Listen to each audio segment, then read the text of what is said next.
बड़ी खबर है। तवांग में जो झड़प हुई भारत और चीन सैनिकों के बीच, अरुणाचल से बड़ी खबर आ रही है।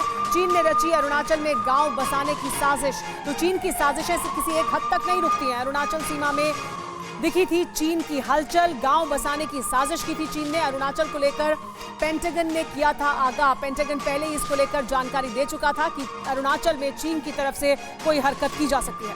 देखिए, एक और इम्पोर्टेंट फैक्ट आ रहा है सुमेरा यहाँ पर। तवांग क्यों था अलर्ट पर, ये लगातार हम देख रहे हैं। इसकी बड़ी वजह भी समझ लीजिए। तवांग ईस्टर्न थिएटर पर पीएलए की हर हरकत से निपटने को तैयार थे। लेफ्टिनेंट जनरल कलीता का ये स्टेटमेंट सामने आया है जो बहुत इंपॉर्टेंट हो जाता है। सितंबर में ईस्टर्न आर्मी कमांडर, जी हाँ, उन्होंने कहा था कि आपको सतर्क रहना होगा, कभी भी यहाँ पर कुछ भी स्थितियां बिगड़ सकती हैं। और पिछले साल ही अरुणाचल को लेकर पेंटागन की रिपोर्ट भी सामने आई थी जिसमें वार्निंग दी गई थी और उसी वार्निंग का देखिए असर हो रहा है। इस बीतते साल के साथ ही साल का अंतिम महीना चल रहा है और चीन ने ये झड़प को अंजाम दिया है।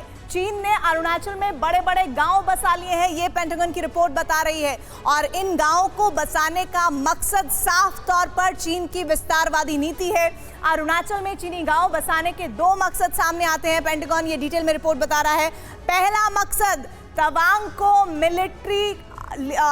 को लेकर मिलिट्री ऑब्जेक्टिव्स पूरे करने हैं। ऑब्जेक्टिव्स जो है वो पूरे करने हैं और इस ऑब्जेक्टिव्स को पूरा करने के लिए इस इलाके को कब्जा करना बड़ा मोटिव होगा।